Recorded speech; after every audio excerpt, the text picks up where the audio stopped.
Còn phải nữa. Nó lại đánh to tài thì em ba chỉ để khâu. Đúng rồi chào luôn.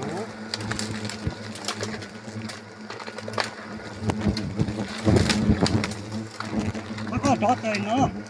Hả? Chót thì phèn là.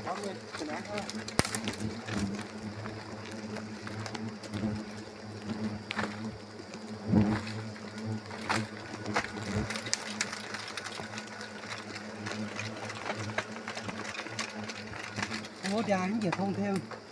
Nán chạy tụi phao can đi con sơn cái thôi.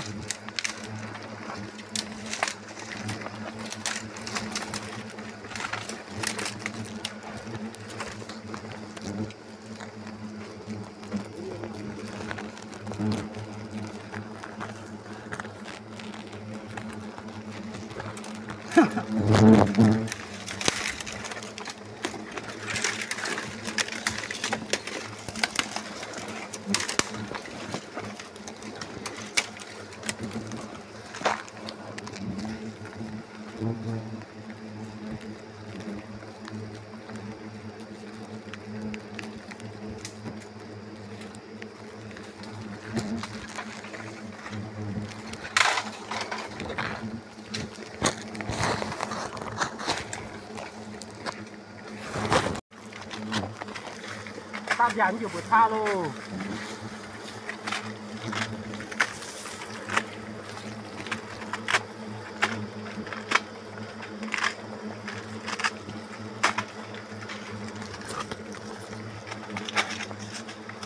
Rồi tôi chặt nan chết tủ rồi.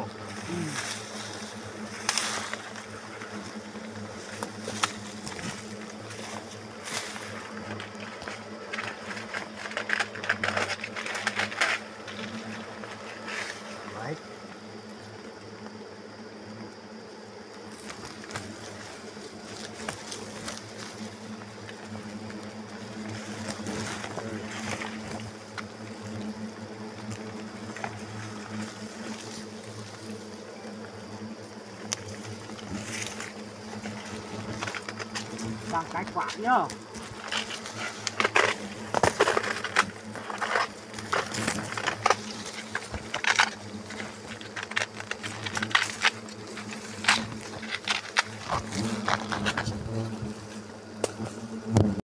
Phòng pin phá Còn ngâm chưa nào các?